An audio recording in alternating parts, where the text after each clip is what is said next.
Welcome, everyone, to Intensity Broadcasting for FND Racing Friday Night at Daytona International Speedway. I am Atman Weiss, and I'll be your broadcaster for tonight's race, featuring the Cup cars and the exciting drivers from FND Racing. FND Racing is one of the oldest online racing simulation groups of any racing game / simulation. Their roots go back to Sierra Papyrus's NASCAR 4, which debuted 10 days before Dale Earnhardt's death, all the way back in 2001. So as you can see, it is one of the oldest online racing simulation groups. The core of the group can be traced back to the Golem 38, which were 104 lap races that Monty Noyes hosted. You can see the graphic on the screen there of the logo. They then migrated to NASCAR 2002 and NASCAR 2003 before jumping over to their current location at iRacing. They are not a league, although they have done the league thing before. They are now just a group of guys who share the same passion of hard-pumping, white-knuckle super speedway racing. They do have an FND team within the group, but they will still work with those who race with them when in other races. So if you're looking for great side-by-side racing with very few or even no cautions, then check FND Racing out. And their rooms are open, and unless you prove to be a bonehead, you're welcome to race with us. Of course, you do have to be A class or better to join. But if you are A class or better and you're not a bonehead, then feel free to join us on race days and nights. So the broadcast tonight is brought to you by the sponsors of Atlee Weiss Racing, and those include Premier Heating and Air Services, Juan's Mexican Cafe and Cantina, Dayton Weiss State Farm, Go-To Property Services, Smith Wraps and Graphics, Damon's Lawn Service and Landscaping, Motivated Auto Sales, Bobby's Auto Service Center, and Amsoil East Coast Synthetics. So thank you to all of those sponsors for their support. A lot of them have Facebook pages, a lot of them have websites. Make sure to check them out. They are some great small businesses that could really help you in your life, whether it's a restaurant or HVAC or insurance. They're all very good businesses. If you missed us on Tuesday, we raced at Michigan, and Joshua Bertelsen, he did lead only one lap, but it was the most important lap as he brought the number 24 Wounded Warrior Project Chevrolet Silverado to victory lane on a green-white checkered finish. So again, one more time, congratulations to Joshua Bertelsen.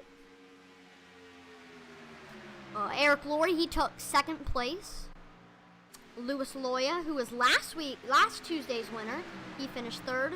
Gabe Butler finished fourth, and Rob Malone took fifth. Overall, it was a pretty good race. There was one green flag pit stop.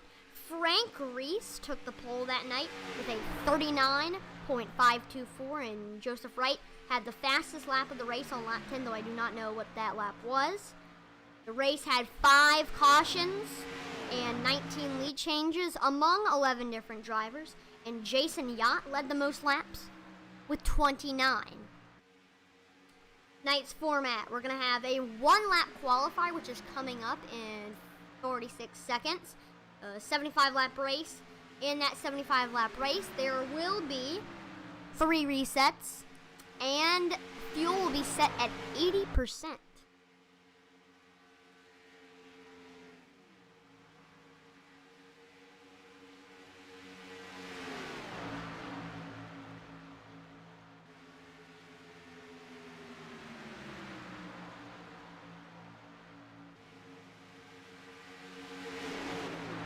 Right, we are racing at Daytona today, and when Daytona International Speedway opened in 1959, it marked the beginning of a new era in American motorsports as a replacement for the old beach road course.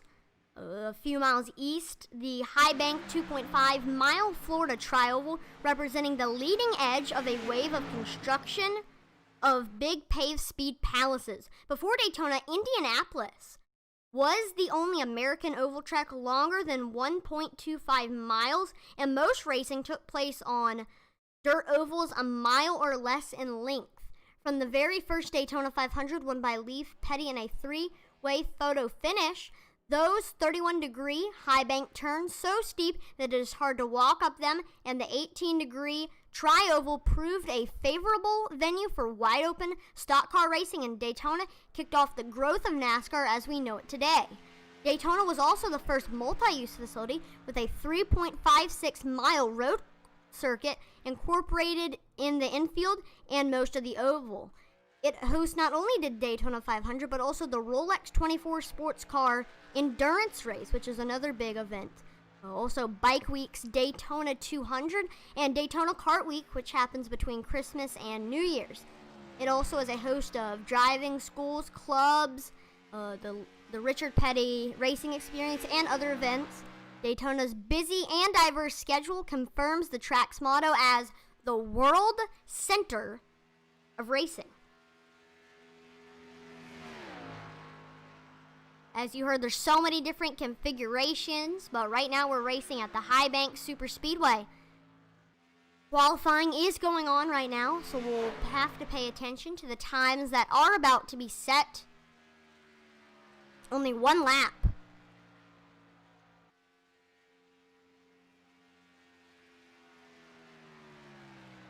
So most of these drivers are on their first lap, like Maurice Johnson. On your screen now, this is going to be his first and only lap of qualifying, so he's going to try to make it fast. And a lot of others are on the track now. As you see, Everett F. Lane, he is on the track right now.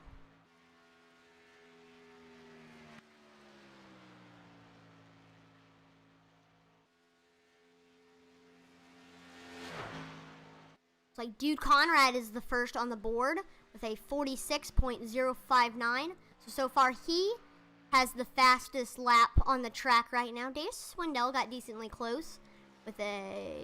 Garrett Jenkins got close. A lot of drivers are getting in the 46 zeros. But nobody has beat Dude Conrad yet.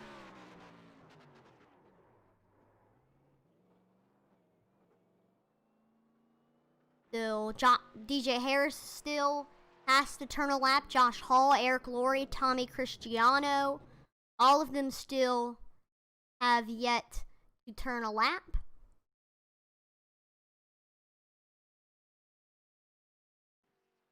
Here's Paul Sheldon. He's stopping right now on the track. Eric Laurie has now set a time. DJ Harris is on the board still. Josh Hall, Tommy Cristiano. DJ Harris on the board. But nobody can beat the 8 car of Duke Conrad. Here is the 56 car of Tommy Cristiano trying to get past Duke Conrad. Gabe Butler is also starting on the track. Josh Hall's on the board in 10th. Still, here's Gabe Butler on the track right now. He's still... Oh, there's Joshua Bertelsen. I didn't realize. So we have a driver who's trying to go for 2 in a row. Joshua Bertelsen, he won Tuesday's race. So can he win 2 in a row? That's just a storyline to keep in mind. Keep in mind.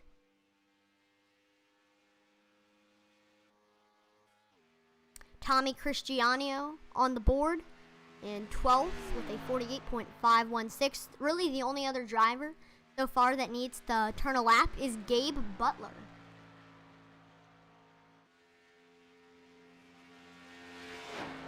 Waited till the last minute to get on the track. I don't know. So here is his first qualifying lap. He has 37 seconds to try to make the lap. Can he beat Dude Conrad's 46.059? That is the question. 20 seconds now for Gabe Butler. Trying to push his car as hard as he can so he can get past the start-finish line and put himself on the board.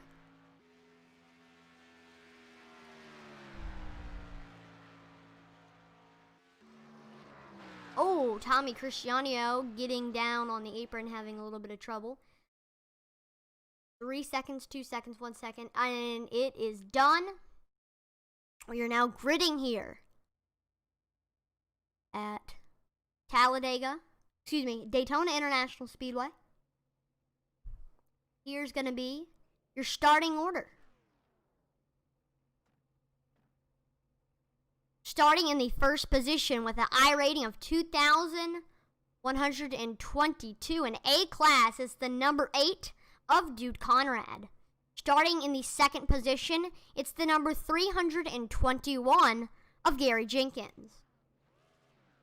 In third, it's the number 322 of Maurice Johnson. In fourth, it's the 1 car of Dave Swindell. Good evening, gentlemen and dude. Josh welcome to FND Racing. Tonight we're going to be doing 75 laps at 80% fuel. Cautions are on. There are no lucky dogs, but we will wave you around if you get a lap down. Just let me know.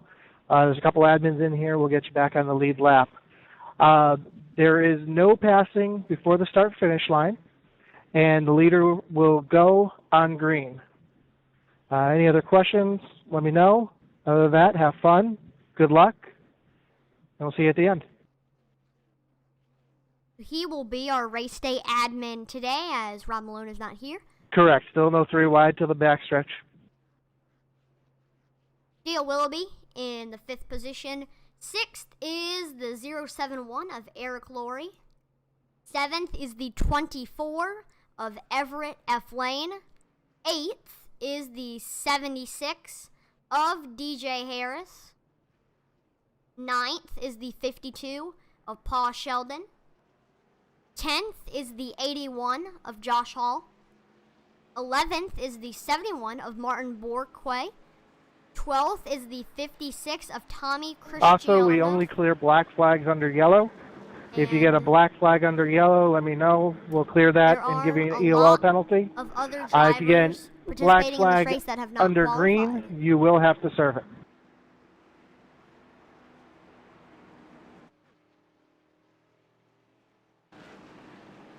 Dude Conrad. He is an FND regular, so we know how well he is. He's a great driver. All of these drivers out here tonight are great drivers.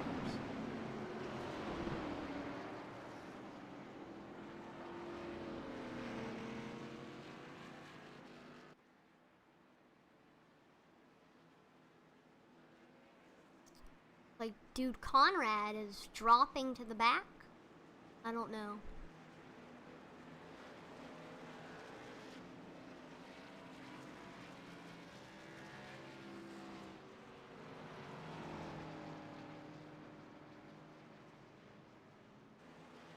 Looks like the 322 of Maurice Johnson, actually, is going to be your pole sitter. And his teammate, Gary Jenkins, is starting on the outside of him. So 2 teammates side by side. Already a big advantage for Johnson and Jenkins Motorsports. 1 and 2. Can they work together and get this win? 75 laps, green flags out here at Daytona International Speedway. And Johnson and Jenkins Motorsports on the front row starting out. With some good racing. 321 of Gary Jenkins clears Maurice Johnson. That now puts Dave Swindell as the leader of top side or the high side, whatever you want to call it. And we might consider it the middle if anybody is brave enough to go make it 3 wide. Sometimes usually see it more at Talladega, but sometimes we do see it at Daytona. Normally Daytona seems to have the more calmer races. Everett Lane pulls up from the bottom, gets ahead of Dave Swindell. He is now the leader of the top line as lap number 2 was on the board. That was a very eventful first lap. A new leader of the top line, and still there's a lot more racing left here at Daytona International Speedway. Continue to watch these drivers move up and down in different lines. 51 of Kenneth Mikesell pulls down to the bottom. Look at those back cars. He should continue to stay back there. And so far, no caution yet. 81 of Josh Hall pulls down. Kenneth Mikesell pulls up. Here is a look at the field. And it is very hard. I mean, I don't know how these guys do it. It's very hard to draft at super speedways. It takes a lot of skill. No wonder all of these drivers are A-class.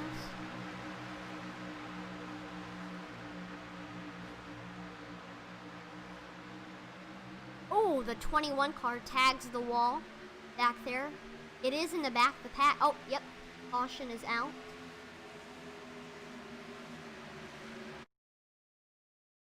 One more thing, guys. We do have a couple resets, so if you do get caught up in that, you can reset your car. We got 3 tonight.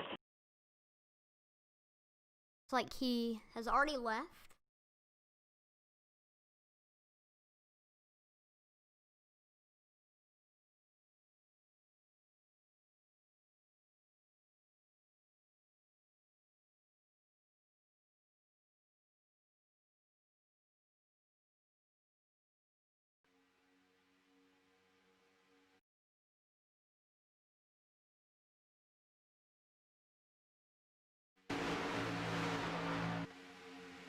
Here's the 20 car of Joshua Bertelsen.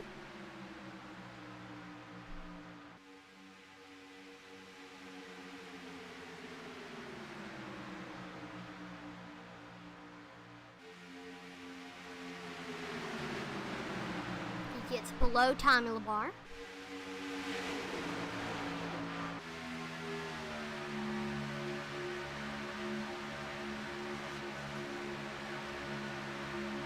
Tommy LaBar gets by him. And looks like now the 19 car of Donald Sadusky is trying to get by Joshua Bertelsen. He pulls down on the yellow line.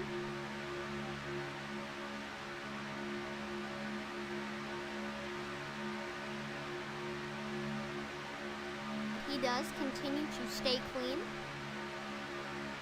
Pulls up to the middle, gets ahead of the 19 of Donald Sadusky, trying to get back up to the leaders.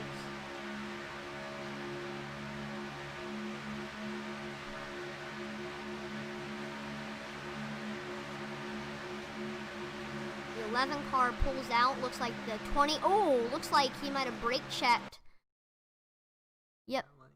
He came down under, and then the 19, he was slower, the 19 was faster, got into him. Tags the wall, pulls down on the 19. Dude, Conrad, there could have been some net code, but overall, it looked like he seemed to have made it through. That's devastating. Looks like Joshua Bertelsen used his reset, and he's off of pit road. So, that's the magic of resets, or fast repairs as iRacing calls them.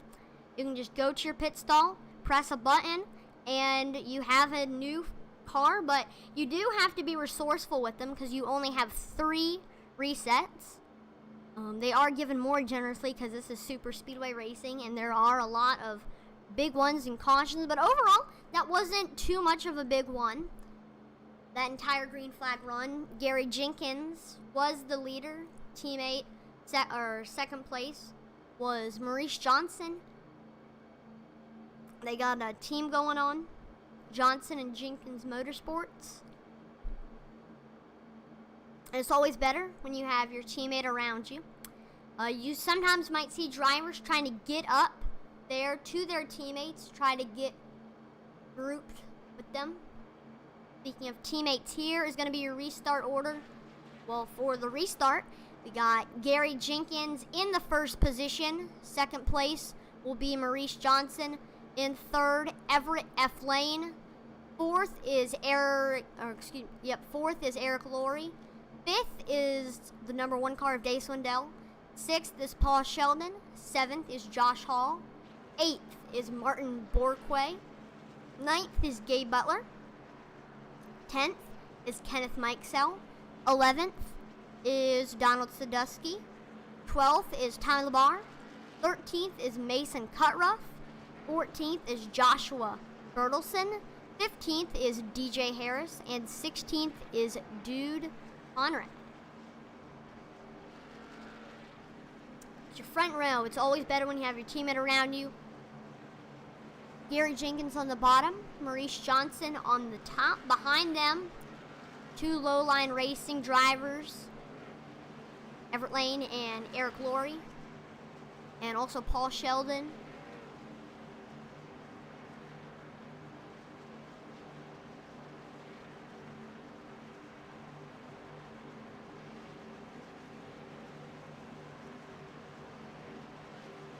Coming up here, green flag is about to wave here at Daytona International Speedway. Pace truck pulls in. Engines start to roar, and into the restart zone we go. Green flags out here at Daytona International Speedway. Johnson Jenkins Motorsports rounding out the front row. Let's see some of the early moves about to be made. Now, after they cross the start-finish line, they can now start passing. On the bottom, Gary Jenkins, Maurice Johnson on the top.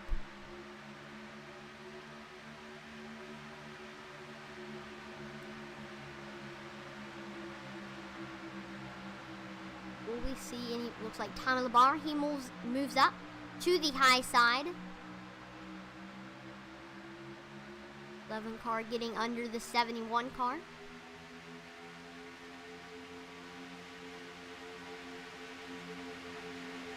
Both Johnson and Jenkins Motorsports cars side by side.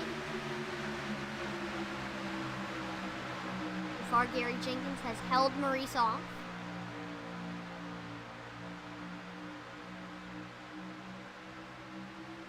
We will see what happens in these next coming laps. Still a lot more racing to go. Keep going green. Might see a green flag pit stop. Another caution. Also, we might see green flag pit stop. Looks like Maurice Johnson has gotten ahead of Gary Jenkins for a little bit, but Gary Jenkins had a lot of speed in the turns. Got him back.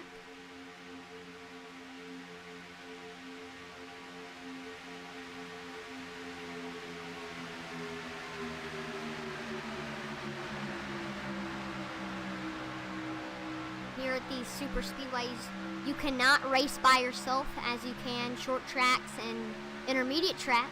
You have to have drafting partners, or a lot of drafting partners, if you want to make your way around the super speedways.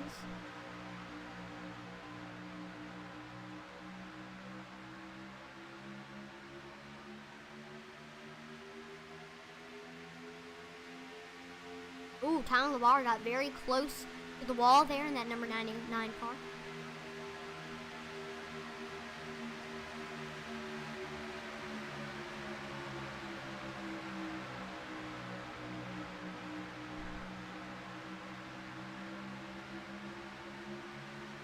You might see some drivers trying to get where their teammates are.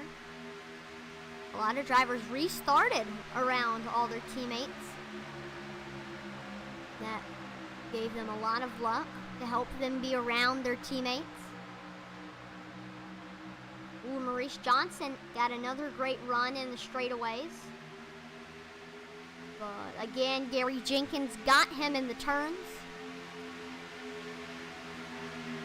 Continue to watch and see if Maurice Johnson can try to get past Gary Jenkins.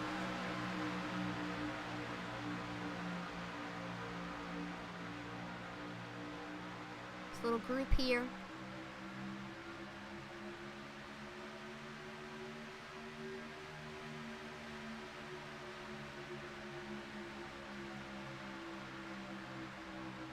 Another big run for Maurice Johnson in the straightaways. Can this be the time that he finally clears Gary Jenkins? Oh no! Caution comes out. Yep, it does.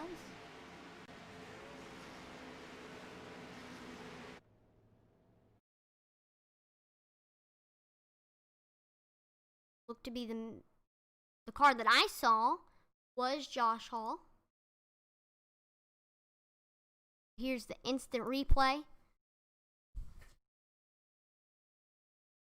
Josh Hall, he's right now drafting behind Dave Swindell in that main draft.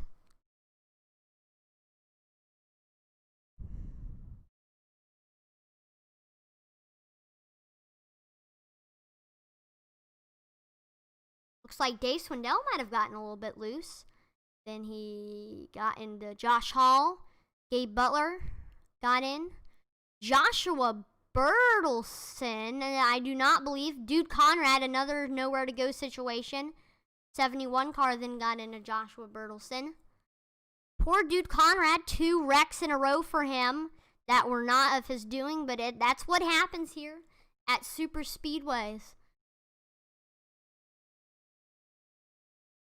And I want to do another one.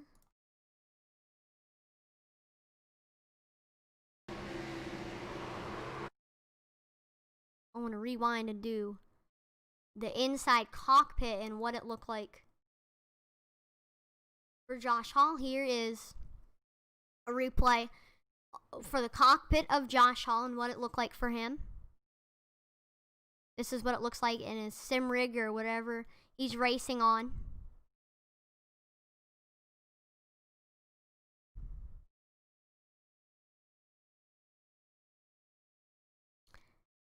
And boom, got right into the front of Josh Hall. He turns, especially in these high speed, turns right.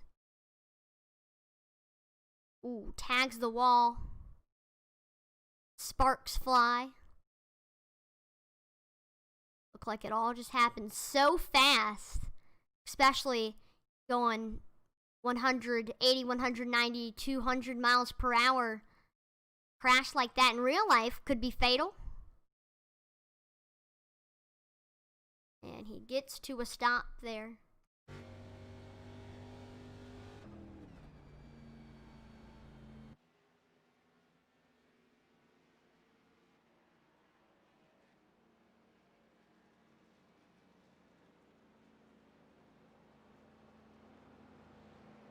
So we are going to thank our sponsor of the race, and that is AMSOIL East Coast Synthetics. Now, East Coast Synthetics is an authorized AMSOIL dealer that provides custom lubrication solutions to all types of customers, from families to trucking fleets. They have the products and expertise to help you save time and money. They are based in Newport News, Virginia, but they serve customers all across North America and in Canada, and they are always happy to help in any way they can. You can call them at 757-298-4754. Again, 757-298-4754. For more information on AMSOIL products, if you need help determining which products you need, or if you want to place an order. And you can also do all of those things online at www.eastcoastsynthetics.com. So thank you, AMSOIL, East Coast Synthetics, to all their support. Restart time starting in first. It's the number 322 of Maurice Johnson. Second is the 321 of Gary Jenkins. Third is the 8 of Dude Conrad. Fourth is the 88 of Gabe Butler. Fifth is the 1 of Dave Swindell. Sixth is the 52 of Paul Sheldon. Seventh is the 51 of Kenneth Mikesell. Eighth is the 11 of Mason Cutruff. Ninth is the 20 of Joshua Bertelsen. 10th is the 71 of Martin Borquay. 11th is the 071 of Eric Laurie. 12th is the 19 of Donald Sadusky. 13th is the 81 of Josh Hall. 14th is the 99 of Tommy Labar. And 15th is the 76 of DJ Harris.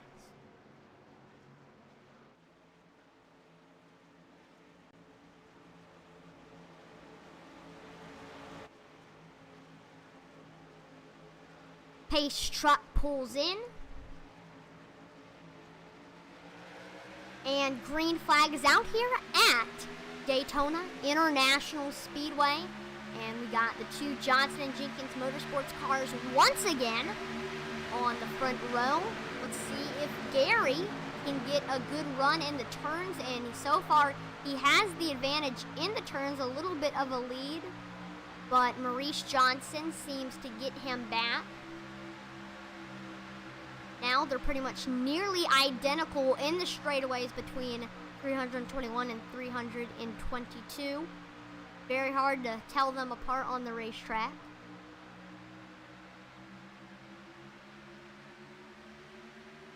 Maurice Johnson gets the bigger run.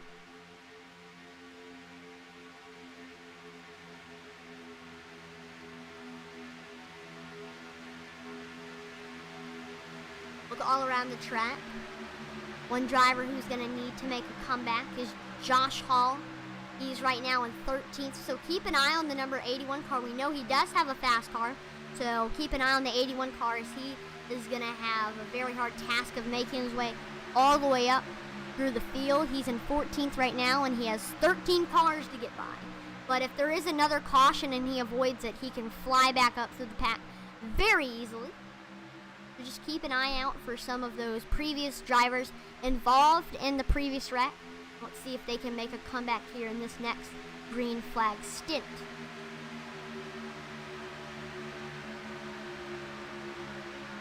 Just amazing how these are very experienced.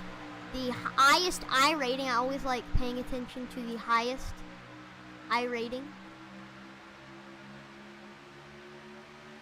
That belongs to Dave Swindell. He's in A class with a 4,281 I rating. He's the only driver in the 4,000s. So that could mean something. He races a lot, you can tell that. And it's definitely, if you want to become a good iRacer, one thing it takes is seat time. Same thing with real racing. Seat time can help you a lot in iRacing. And I do recommend getting an iRacing account. It's a monthly membership, like $15 a month. And it is very worth it if you are a racing fan. Oh no! 20 car of Joshua Bertelsen. I saw that in the corner of my eye. Caution is out.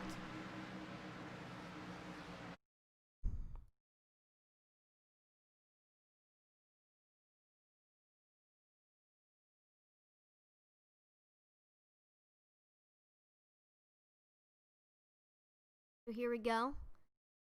The 21 car hits the wall.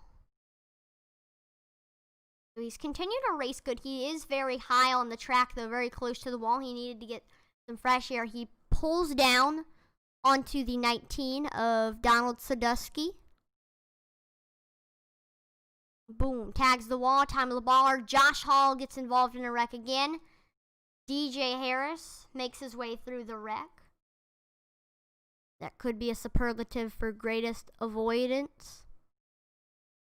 But disappointing. We'll do it one more time with the cockpit cam.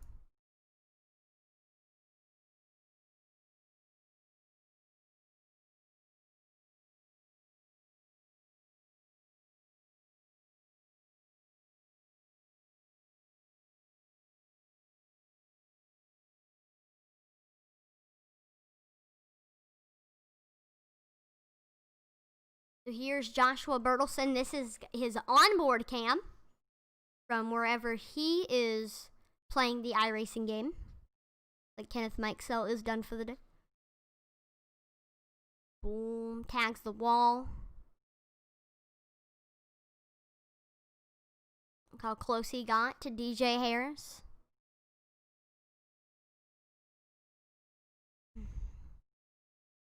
Continuing to just spin.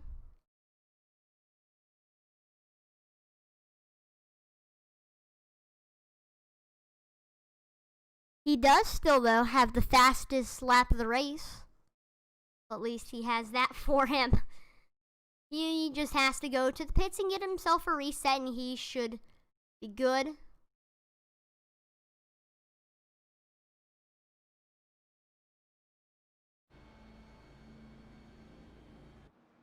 Back here to the pacing.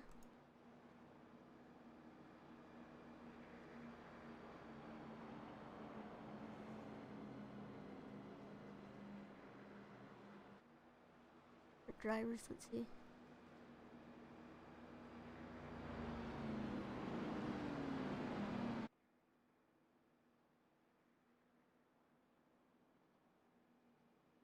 There'll be a lot of these drivers.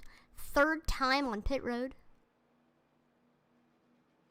But thank goodness for resets, because a lot of these drivers involved in that previous wreck are going to need some. So far we've had 3 cautions, and there are a few drivers that have been involved, or 2 or 3 of those cautions, and they might be on 1 or 2. They might be 1 or 2 resets left for them. So we have not had to worry about fuel mileage, no green flag pit stops. But continuing on, Maurice Johnson continues to have him and Gary Jenkins, 322 and the 321, continue to have a dominant performance as a team. And the lights on the pace truck have gone off. So here is your restart order. Starting in the first position, it is the 322 of Maurice Johnson. Second is the 321 of Gary Jenkins. Third is the 52 of Paul Sheldon. Fourth is the 1 of Dave Swindell. Fifth is the 19 of Donald Sadusky. Sixth is the 071 of Eric Laurie. Seventh is the 88 of Gabe Butler. Eighth is the 11 of Mason Cutruff. Ninth is the 99 of Tommy Labar. 10th is the 76 of DJ Harris. 11th is the 71 of Martin Borquay. 12th is the 20 of Joshua Bertelson.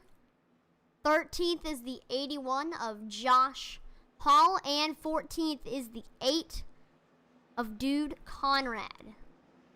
Right now, 13 cars on the lead lap, 14 cars on the track right now.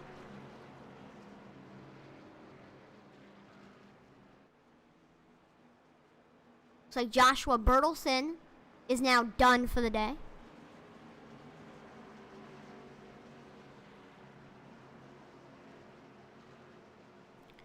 All right, teammates. They have been dominating this entire race so far. Behind them, though, 2 other fast cars, Paul Sheldon and Dave Swindell,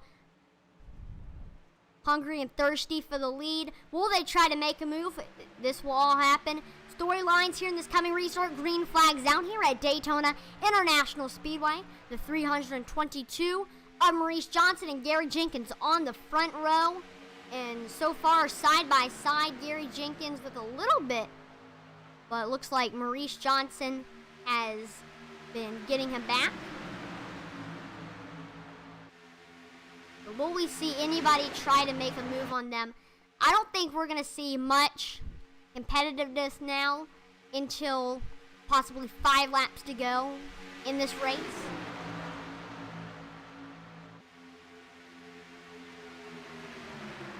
Maurice Johnson now with a full car length over Gary Jenkins.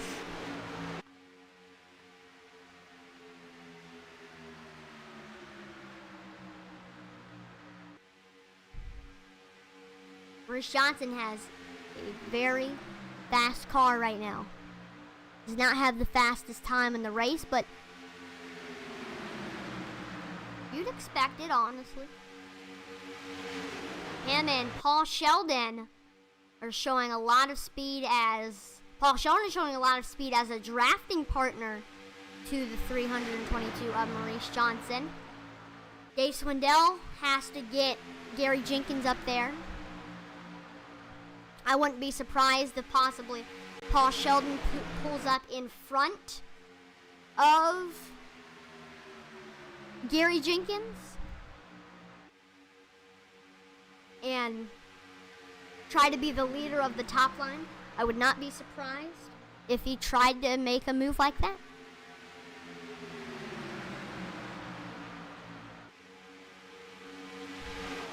Again, iRacing is a very big platform, All the NASCAR drivers use it to help them practice for upcoming races. It's a racing fan dream.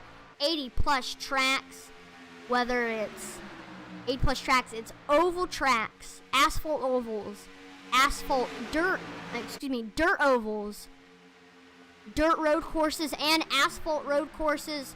80 plus tracks, 80 plus cars. Season 3 has just been released with loads of new stuff, including the 87 cars. North Wilkesboro was released recently. New Indy car, new IMSA cars. There was the new Ford F-150 just released. New damage models, tire set limits, so many different things. Father's Day coming up. If you have a father in your family that enjoys racing, then that would be a perfect Father's Day gift to get them. Again, only $15 for a membership. It's monthly. And you can also watch races like I am doing right now. I went into iRacing and I watched this race. You can, if you have like a friend who's racing in a race, you can pit crew, you can spot for them. I've had someone spot for me before. It's exact just like NASCAR. So it makes you feel like a NASCAR driver. Again, $15, perfect time to get it. Father's Day coming up, get it for a birthday. If you have a 2020 class of 2020 graduate, you can get that for them. So again, great platform, and it made this FND Racing possible. So it's amazing how FND Racing has evolved from NASCAR 4 Sierra Papyrus's NASCAR 4 all the way back in 2001. And here we are now in 2020. That's almost 19 years ago is when it was founded. So next year it'll be celebrating its 20th anniversary of FND. That proves, NASCAR 2002 and NASCAR 2003. Still, people to this day still play NASCAR 2002, 2003. And then, of course, iRacing.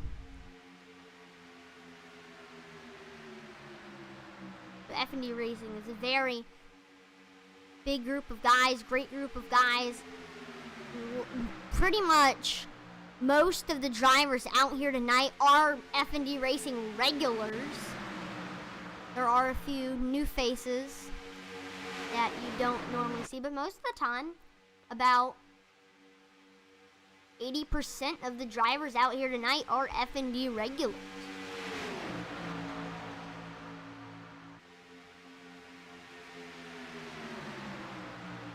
Still, Maurice Johnson continuing his domination as he continues to have the lead here at Daytona International Speedway.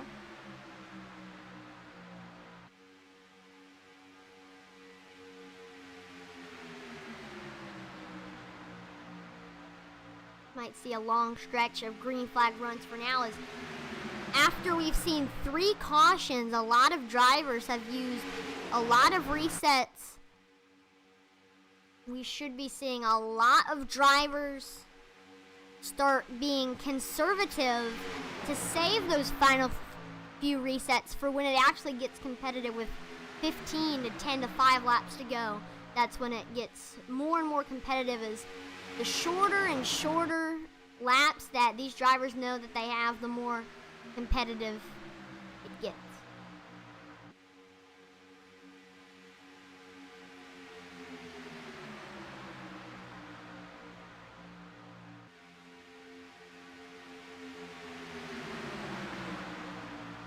Again, we are racing at Daytona International Speedway, the world center of racing. I've been there. It's a great track. It's great to visit. Got the Daytona 500, the Coca-Cola, the Coke Zero race, night race. It's got road course action if we have any IMSA. Oh no, Paul Sheldon is getting very loose there. I don't know how he saved that. He was getting very loose down on the apron. Looks like Gary Jenkins is completing the pass on Maurice Johnson, and that puts now Dave Swindell as the new leader of the high side.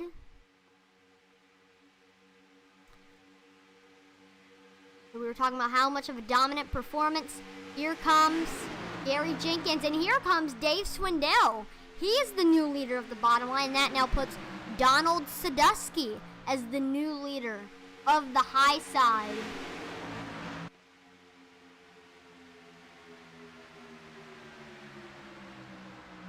So that was like 2 passes in 1 lap, one after another.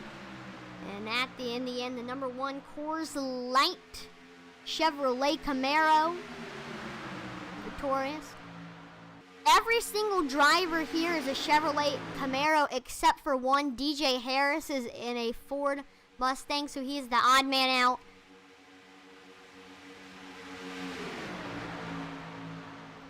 I like Fords. Personally, I would pick a Toyota Camry. I'm a Toyota. Ooh, tell us in the chat what's your favorite car brand, whether it's Ford, Chevrolet. In the future, NASCAR. Oh no, the 81 car of Josh Hall got loose. I don't know if the caution will come out. He was in the back of the pack when he got loose. And no, the caution will not come out for Josh Hall, who went for a little bit of a spin there. Oh no, and here's another spin. And we continue. Green flag. Oh, there we go. There's the main driver that I saw involved in this one. Do instant replay of this wreck from the perspective of Martin Bourquet. He's up there on the high side.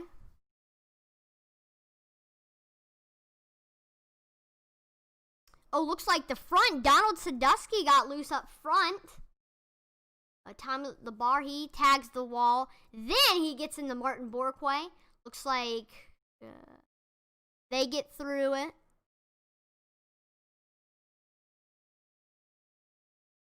Eric Glory did not make it through. And Gabe Butler didn't make it through.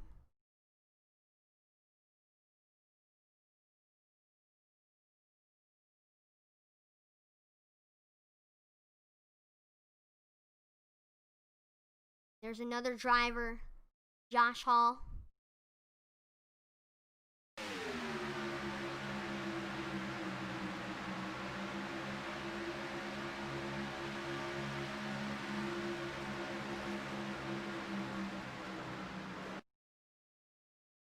looks like Josh Hall, this was the other wreck that we were speaking of. He thought the 71 was going to wreck in front of him, so he tried to avoid it. Then he ended up tagging the wall, taking Mason Cutruff with him. DJ Harris got involved.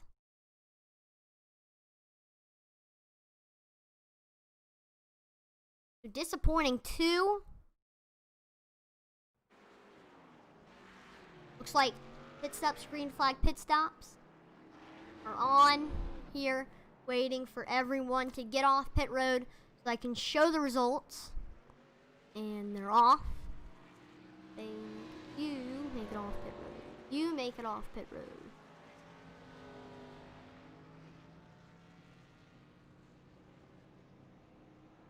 As you can see, Dude Conrad had a lot of damage on his front end. He used his reset, and voila, he has a fresh new Chevrolet Camaro.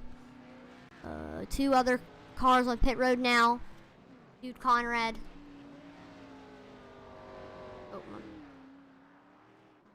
Looks like Dave Swindell won the race off of pit road. Second went to Tommy LaBar. Third went to Paul Sheldon. Fourth off of pit road was Gabe Butler. Fifth off of pit road was Eric Laurie. Sixth off of pit road is Dale Willoughby. Seventh off of pit road was Martin Bourquet.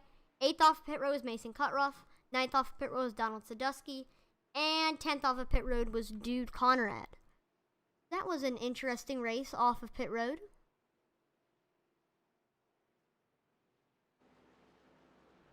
like Gabe Butler stayed out. He didn't have that much damage. So he stayed out. Looks like Gary Jenkins and Maurice Johnson are done for the day.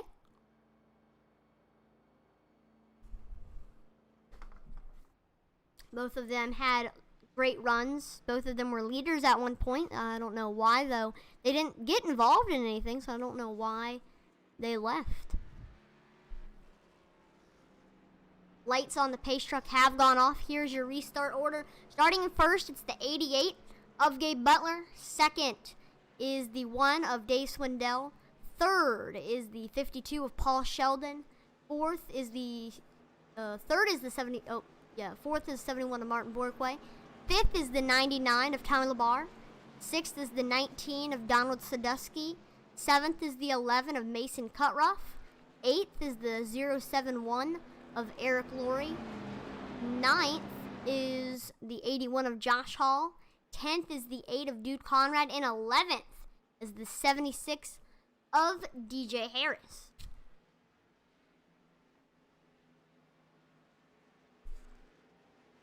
So 10 cars on the lead lap, 11 cars on the track. The DJ Harris, he'll be on the track still helping. He most likely will try to help Josh Hall get up front. They're part of FND, the FND team. Then you might see the 76 helping the 81. No, Gabe Butler did not pit. I am not sure. Gabe Butler, he's been one of the most fastest drivers out here in FND. Dave Swindell has also been a very good driver. But let's see who comes out in the end, or it could be someone else. Green flags out here at Daytona International Speedway. Gabe Butler and Dave Swindell battling for this top spot behind them.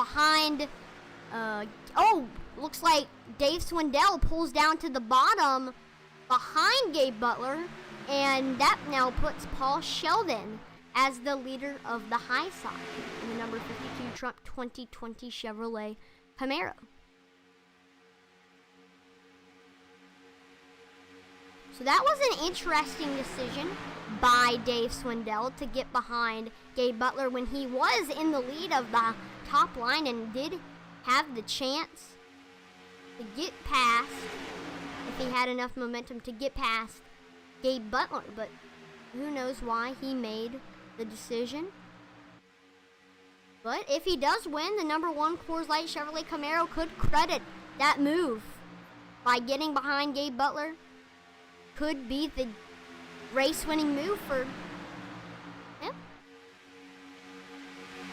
Sometimes there's questionable decisions that these drivers make that some people don't think is a good idea, and then they end up winning the race. These drivers are experienced. They may not be professional race car drivers, but they are very good iRacers.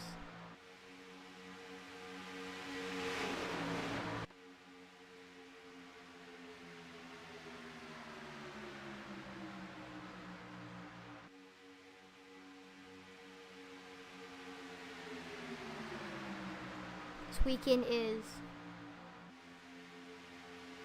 going to be big for NASCAR. Got Saturday, I believe there's 2 Xfinity races. Dale Earnhardt Jr. is participating on Sunday, racing at Homestead, Miami. Normally, it's been for the past a lot of years, has been where the championship race has been held, but now it's going to be, Phoenix is now going to be where the championship race is. A lot of people think that was a good idea. Homestead was too boring, but some people disagree with the decision by NASCAR to make Phoenix the season finale. But it should be exciting. A lot of drivers that have showed a lot of success. A lot of the drivers that have won championships, Kyle Busch, Martin Truex Jr., Kevin Harvick, Jimmy Johnson, Joey Logano, those drivers that have won championships in recent years have won at Homestead Miami Speedway. So they should be looked out for. I mean, there are a lot of other drivers, some sleeper picks, maybe rookie Tyler Reddick. Maybe this could be the first race that Matt Kenseth makes some noise. So it's definitely exciting for Sunday at the Dixie Vodka 500 at Homestead Miami Speedway. And then we got the truck race. I believe it's tonight. We got Chase Elliott and Kyle Busch continuing racing against each other. Even though Chase Elliott already has the bounty, he's continuing to race against Kyle Busch. Both of them lost last truck race. Grant Infinger ended up winning last truck. Sometimes the Xfinity Series and the truck race can be more entertaining than the Cup race. But I think the new aerodynamics stuff that they've added to the Cup cars have made it more entertaining. Looks like Paul Sheldon has made his way to the bottom of the track. That now puts the 11 of Mason Cutruff as the leader of the high side now.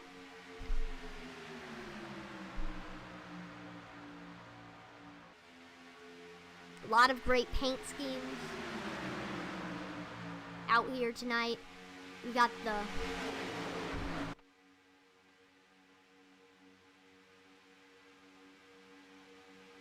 go over each paint scheme.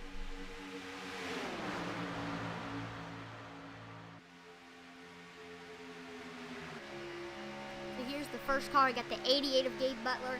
It's just a blank black car still. It's very bold.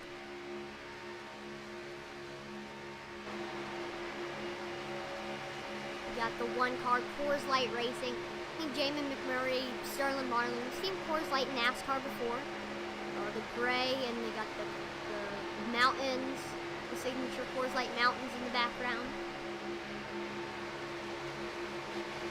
Supporting the 2020 campaign, we got the Trump 2020 car, red, white, and blue, America's colors. Take it for Paul Sheldon. Another red, white, and blue car is the Bud King of Beers 11 car. Very good. Behind them, they got the 99 All Lives Matter car. Black and white. Simple colors, but still good message for the 99 of Conor Bar car. 19 of Donald Sadusky.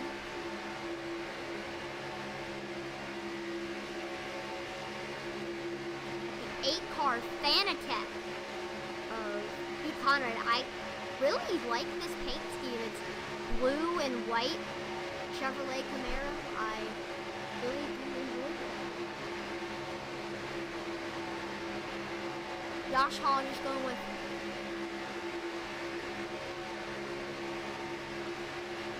I like it. It's green and black. Behind him, the 071 John Deere car of Eric Laurie. John Deere has been a sponsor of NASCAR before. I feel like he sponsored Chad Little when he raced in the 97 car.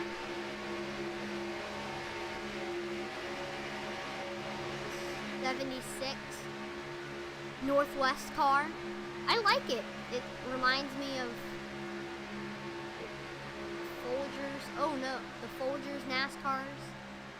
And then behind him,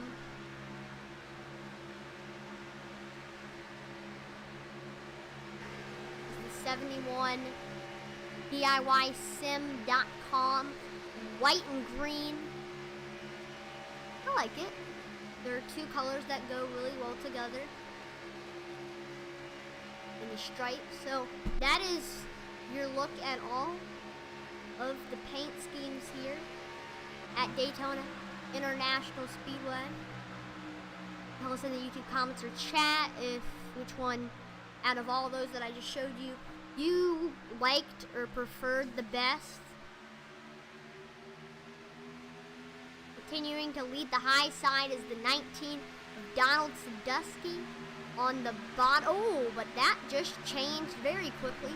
Dave Swindell moves up to the high side, trying to make a run. He's tired of staying behind, drafting behind Gabe Butler for countless laps.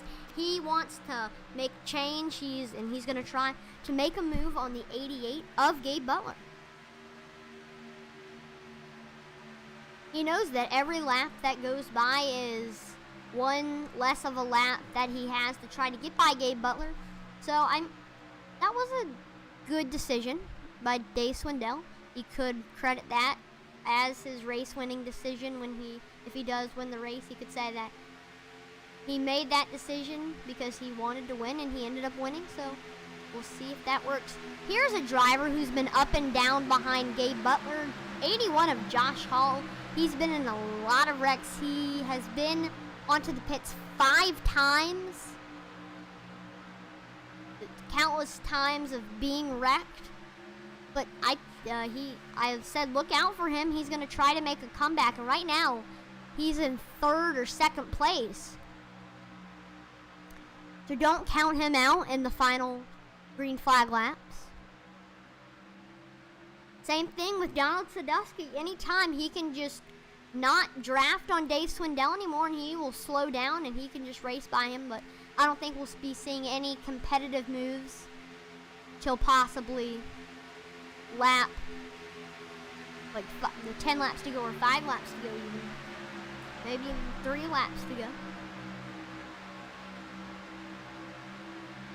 Really all of these drivers. Oh, looks like Dave Swindell is the new leader of the bottom. Oh, but he pulled a Dave Swindell. Gabe Butler moves up to the high side and okay. He wants his lead. Him and Donald Sadusky. Nope. It's still Gabe Butler. He's not pulling down because he knows that if he pulls down, Donald Sadusky potentially can also pull in front of him. It's a very strategic decision for Gabe Butler.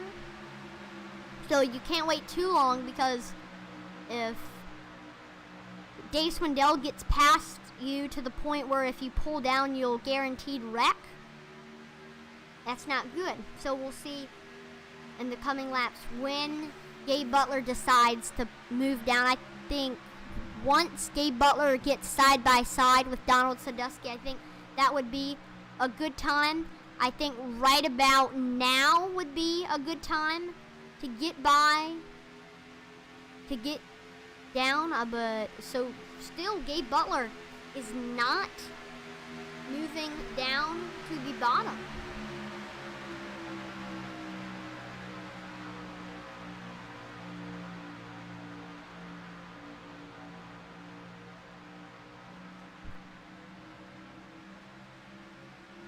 So we're going to take this time to turn up the volume so you can hear the sounds of all the race cars and what it would feel like if you were actually on the racetrack, not with earplugs or headphones on. Here's what it would sound like. We're going to turn up the volume.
Welcome back. After that, turn up the volume. You could hear the sounds of the race cars. Did different angles so you could see different points of views of the racing action.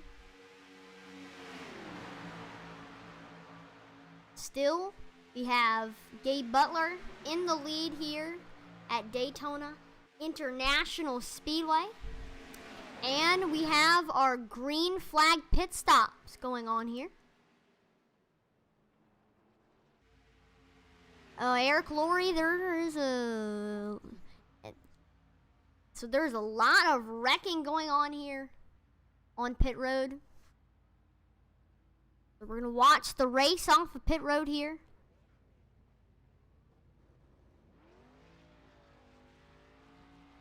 And looks like Butler got him, Don Sadusky, Dude Conrad, and then Eric Laurie still on pit road. He had a little bit of trouble entering.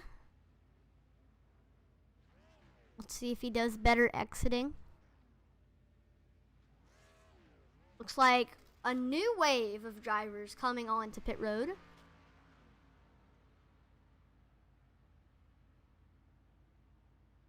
So if we do go green for the rest of the way, this will be the last time they will oh no, DJ Harris tags the wall there.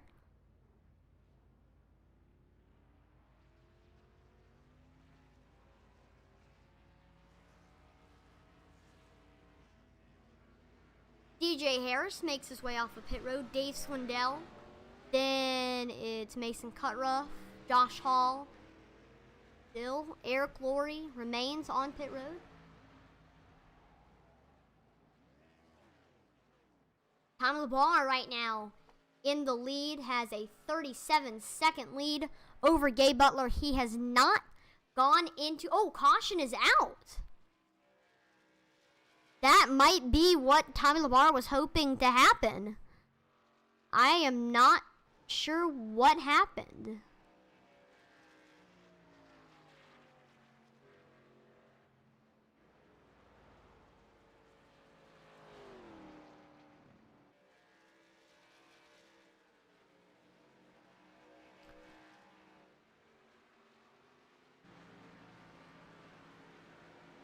Still Tommy LeBar remains in the lead.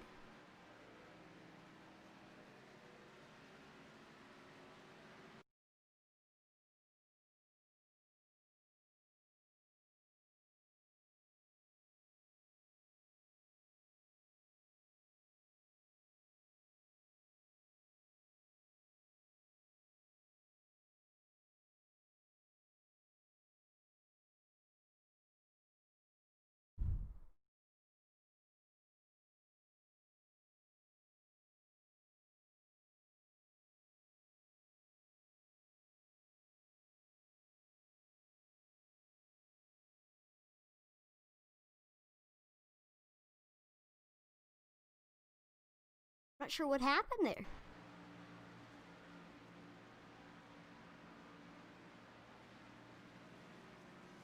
We're gonna try to interview the number 81 of Josh Hall. Here he is coming into pit road. But we're gonna let him finish pitting before we do interview him. Make sure the lights on the pace truck don't go off.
Lights on the pace truck have gone off. Here's your restart order. Starting in the first position is the number 11. Your restart order. Restarting first is the 11 of Mason Cutruff. Second will be the 88 of Gabe Butler. There goes Eric Lohr. He gets his lap back. Third will be the 8 of Dude Conrad. Fourth will be the 19 of Donald Sadusky. Fifth will be the 81 of Josh Hall.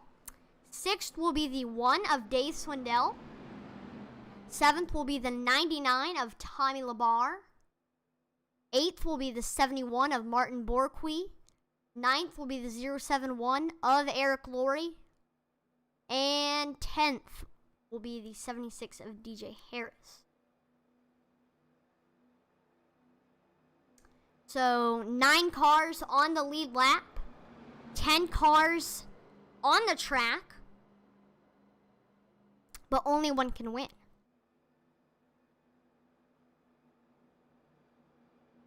We'll see what happens here.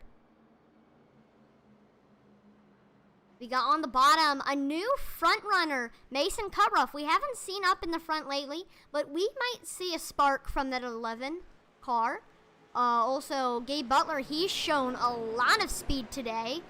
So we'll see if the high line works out for him and he gets past Mason Cutruff.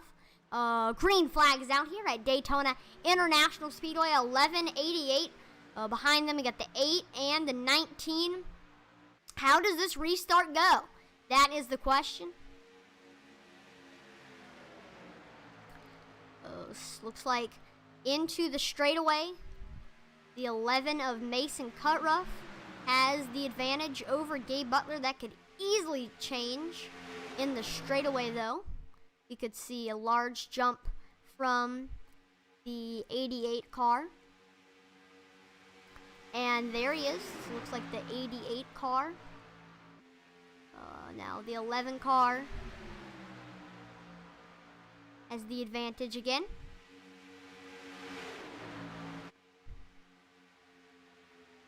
And we'll continue to watch this battle between the 88 and 11 as we're now 11 laps to go. So we might see the competition pacing up a little bit as the drivers are now figuring out that the more the laps go by, the less of a chance they have to get by the leader. Gabe Butler gets the advantage over Mason Cutruff. But now they're side by side again. I'm not sure why Gabe Butler did. I don't know why he did not pull down in front of Mason Cutruff. 10 laps to go is now officially onto the board here at Daytona International Speedway. And that is a milestone here because now we might see even more competitiveness from these drivers, especially the drivers behind the 11 car and the 88 car, because they know that they now have a limited amount of time to get by their drafting partner. But you don't want to get out of line completely to the point where you don't have a drafting partner and you fall all the way to the back. 9 laps to go. And Gabe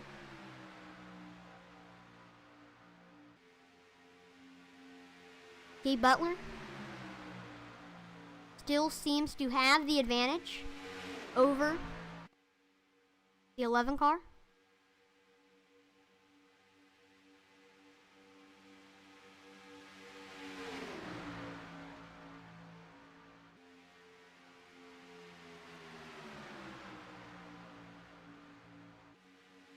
And close now to 8 laps to go.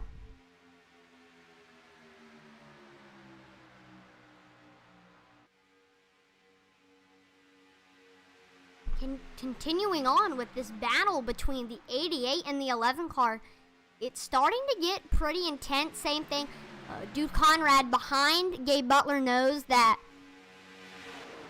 He now has 8 laps to try to think up a plan to get by both the 88 and the 11 car. Same thing with the 19 of Donald Sadusky. Dave Swindell needs to figure out a way to get up front. Same Josh Hall, Tommy LaBar.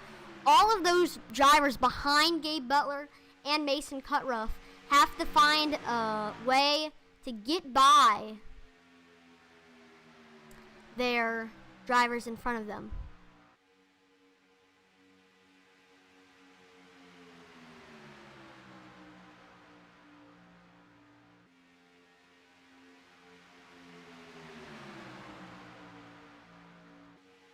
Seven laps to go on the board now.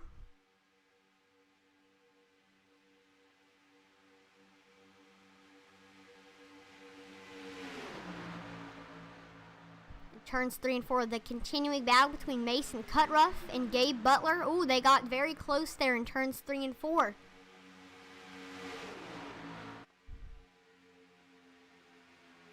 Now it's 6 laps to go. And the more the laps tick down, the more competitive it should get between these 7 cars on the lead lap. Knowing that now every lap that goes by, that's 1 less lap to try to get up front. Though, Dude Conrad and Donald Sandusky continue to be loyal. Oh no! The 88 and the 11 car. Oh no! That wiped out pretty much the entire field. There it is. The 11 car right into the 88. Dude Conrad got involved. The 1 car. Donald Sadusky was the only driver that made it through that one. Tommy LaBar, Josh Hall. That is disappointing. We were so close to the end of the race. And that wiped out pretty much every single driver except for Donald Sadusky. Like, Gabe Butler is done for the day after that one.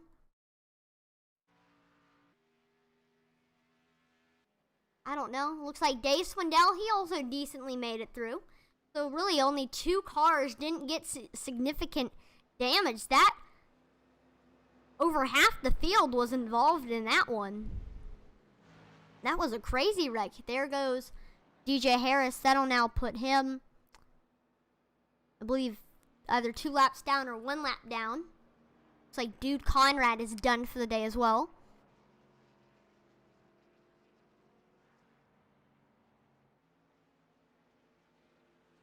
It's like Tommy LaBar now is joining the leaders.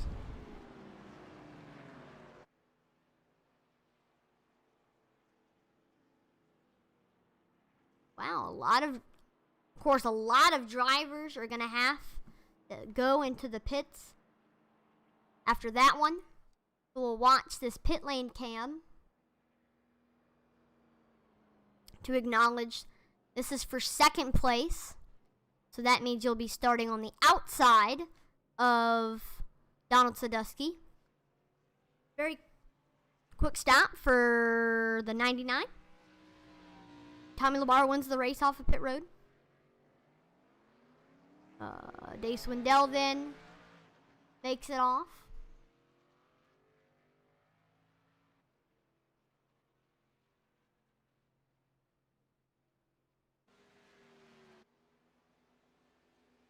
Like, DJ Harris is about to go 1 lap down now.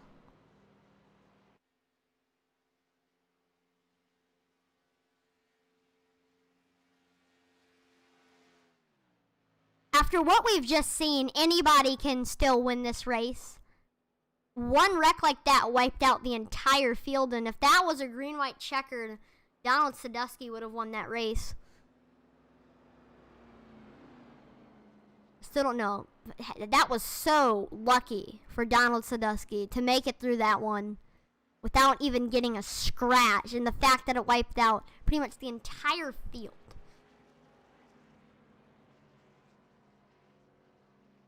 I think we're going to have to consider that one the big one. Right now, only 3 cars are pacing the the pace car right now.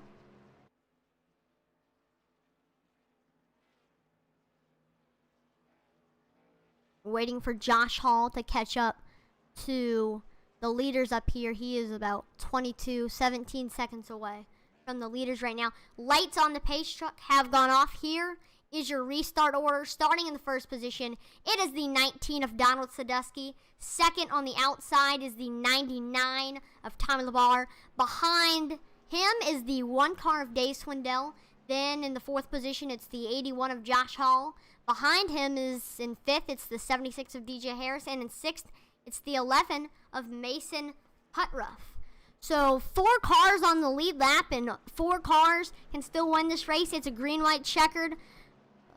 When the green flag waves, you got 1 lap. Then the next flag will be the white flag, and then the flag after that will be the checkered, hence the name green-white checkered. Still, even if there is 4 cars on the lead lap, that could be 4 cars trying to get each other. This restart is going to play a very important role in what happens here. Who gets the bigger jump? Will it be Tom LaBarre? On the bottom, it's Donald Sadusky. Miraculously, he made it through that past one that knocked out pretty much the entire field. Outside of him is Tom LaBarre. He's shown a lot of speed.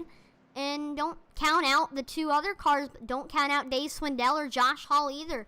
They could make a stellar pass that sends them to victory lane. You never know what happens here.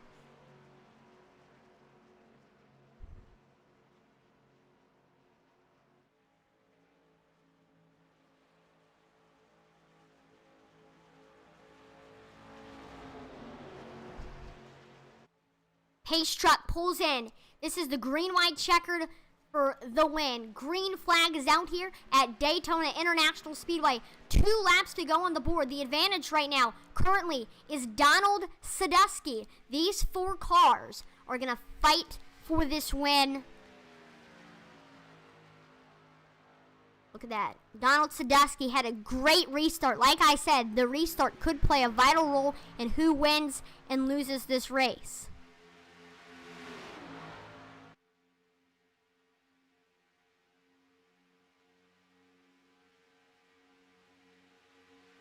Here comes Tommy LaBarre, though, on the outside, showing to have a very fast car. Still in the turns, the advantage right now is going to Donald Sadusky. Tommy LaBarre now has the advantage, the little slightly lead. 1 lap to go here. White flag is out. If there's a caution right now, they'll have to race to the finish. Let's see. Tommy LaBarre right now currently seems to have the advantage. Down on the low side, we have Donald Sadusky now with a slight advantage.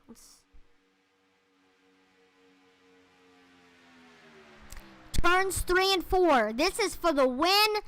It's very close. This could be a photo finish. Donald Sadusky now on the bottom seems to have the advantage. Oh, but coming on the outside, it's Tommy LaBarre. Sadusky with the win. Let's watch that finish. Looks like 14 hundredths of a second.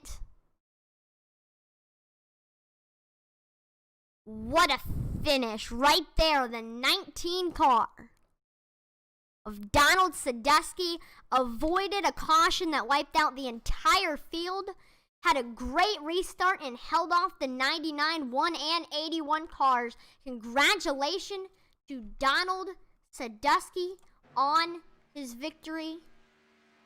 Final results here.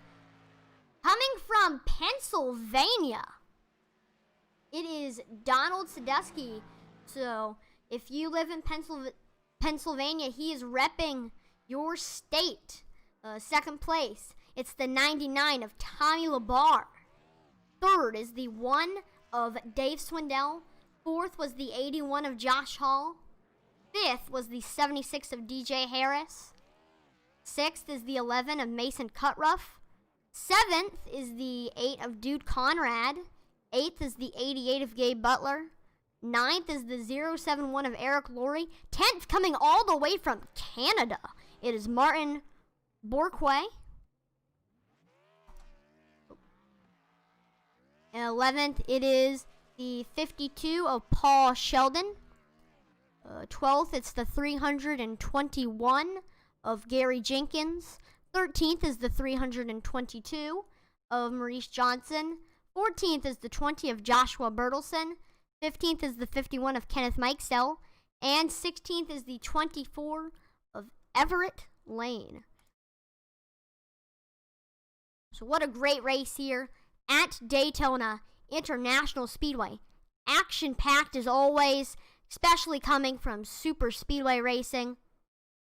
So thank you for watching us on. Thank you for joining us on Intensity Broadcasting for FND Racing Friday Night at Daytona International Speedway. I am Atlee @ManWees, and I hope you enjoyed tonight's race featuring the Cup cars at Daytona International Speedway. Please make sure to like, follow, and subscribe to Intensity Broadcasting on Twitch and YouTube. That's our main platforms that you can watch us on. Also, we have a Facebook page, and you can get more information on there. And we also have a website at www.intensitybroadcasting.com. And on there and the Facebook page, you can contact us if you want us to announce your league. If I can't announce it, we have other people that can announce your race. So make sure to check us out on all of those platforms that I just mentioned if you want to see more racing action like this. Monday night we could have I believe Sunday we're going to have the Sabbath Day Racing Series. I'm not sure what track, but last time we had 5-wide racing at Michigan International Speedway. So after hearing that should encourage you to check it out. So Sunday, Sabbath Day Racing Series. It should be exciting, so make sure to tune into that. And on Monday, Concord Speedway, the iRacing Short Track Super Stock League, race number 3 at Concord. So that, and then on Tuesday, we have 3 days of racing. On Tuesday, we have here, I believe it's going to be 100 laps at Phoenix. And continuing on our Route 66 Summer Speedway Series, race number 4 for that. So, triple days of racing action to tune into. So, if you're a racing fan, Intensity Broadcasting, these next 3 days, Sunday, Monday, and Tuesday, are going to be filled with racing. So, make sure to take that time to like, follow, and subscribe to Intensity Broadcasting. I hope to see you next time at those 3 races, Sunday, Monday, and Tuesday. And I am, again, Atlee @ManWees. Thank you for joining us. Over and out.